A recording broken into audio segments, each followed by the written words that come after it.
j'espère qu'il n'y ait pas parmi vous un grand nombre de personnes qui se mettent à enseigner, car vous savez que nous serons jugés plus sévèrement. Nous bronchons tous de plusieurs manières.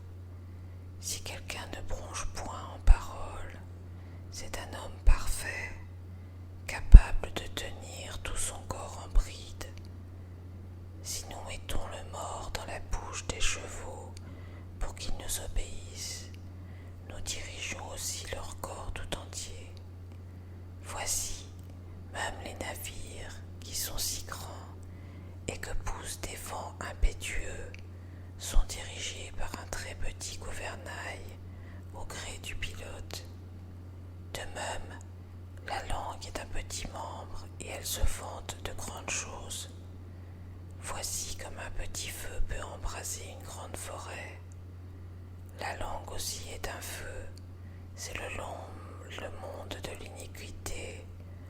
La langue est placée parmi nos membres, souillant tout le corps et enflammant le cours de la vie, étant elle-même enflammée par la géhenne. Toutes les espèces de bêtes et d'oiseaux, de reptiles et d'animaux marins sont domptés et ont été domptés par la nature humaine. Mais la langue, aucun homme ne peut la dompter. C'est un mal qu'on ne peut réprimer. Elle est pleine d'un venin mortel.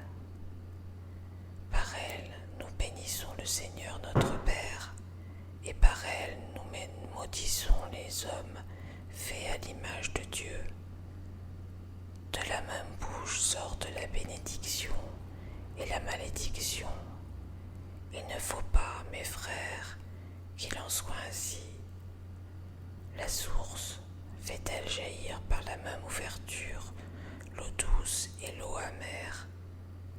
Un figuier, mes frères, peut-il produire des olives, ou une vigne des figues? De l'eau salée ne peut pas non plus produire de l'eau douce. La sagesse qui vient d'en haut. Lequel d'entre vous est sage et intelligent, qu'il montre ses œuvres par une bonne conduite, avec la douceur de la sagesse?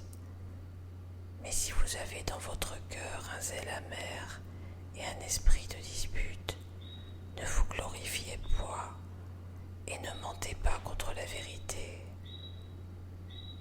Cette sagesse n'est point celle qui vient d'en haut, mais elle est terrestre, charnelle, diabolique. Car là où il y a un zèle amer et un esprit de dispute, il y a du désordre et toutes sortes de mauvaises actions. La sagesse d'en haut est premièrement pure, ensuite pacifique, modérée, conciliante, pleine de miséricorde et de bons fruits, exempte de duplicité